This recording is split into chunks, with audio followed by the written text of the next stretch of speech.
नमस्कार, मैं निशिता और आप देख रहे हैं इंडिया जंक्शन। बीते 2 दिन पहले ईरान अमेरिका के बीच 10 शर्तों के साथ युद्ध विराम तो हो गया, लेकिन इस युद्ध विराम का असली क्रेडिट पाकिस्तान को ही मिला। उधर युद्ध विराम के बाद भारत के अंदर वाक युद्ध क्यों तेज होता जा रहा है? विपक्ष के निशाने पर क्यों लगातार मोदी सरकार अब आ गई है?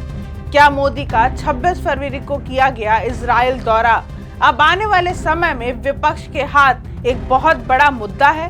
और क्या कांग्रेस के सांसद उदित राज ने पाकिस्तान को वर्ल्ड लीडर घोषित कर दिया है?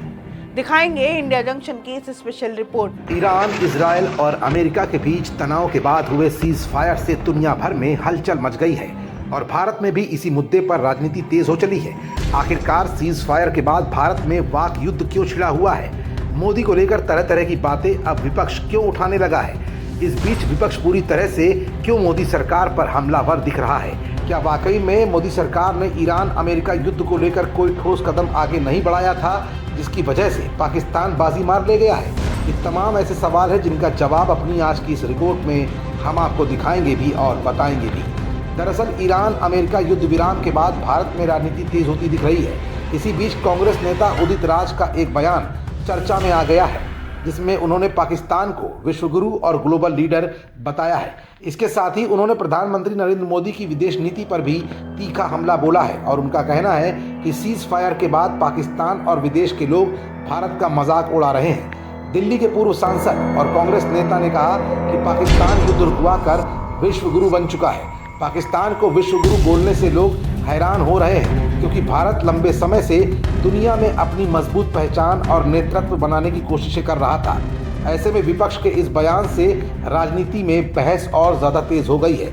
उदित राज ने पीएम मोदी की आलोचना करते हुए सोशल मीडिया प्लेटफॉर्म एक्स पर लिखा है कि कांग्रेस ने जो 70 साल में इज्जत कमाई, उसे पीएम मोदी ने बर्बाद कर दिया। उनके मुताबिक पिछले कुछ सालों में भारत की अंतर्राष्ट्रीय साख को नुकसान पहुंचा है। कांग्रेस के पूर्व सांसद उदित राज का मानना है कि प्रधानमंत्री ने विदेशों में जबरदस्ती गले मिलकर और हंसी मजाक करके खुद का मजाक उड़वाने के साथ साथ देश को बदनाम भी किया है। साथ ही उन्होंने मोदी पर तंज कसते हुए आगे ये भी लिखा कि देश में झूठ चल सकता है, विदेश में नहीं। ईरान, अमेरिका और इजराइल के बीच सीज फायर लगने के बाद पाकिस्तान ने भी अपनी भूमिका की तारीफ की थी। विदेश मंत्री ख्वाजा आसिफ ने कहा कि अब दुनिया पाकिस्तान को एक भरोसेमंद मध्यस्थ के रूप में देख रही है।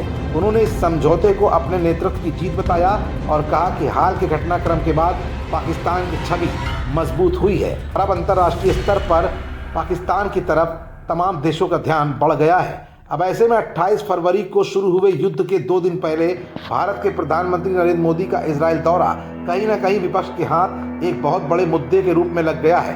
अब समय समय पर विपक्ष भारत की मोदी सरकार में इसकी भूमिका को लेकर 2027 के विधानसभा चुनाव में उत्तर प्रदेश के अंदर भी यही भूमिका बनाता हुआ दिखाई देगा। जंक्शन, खबरों का जंक्शन।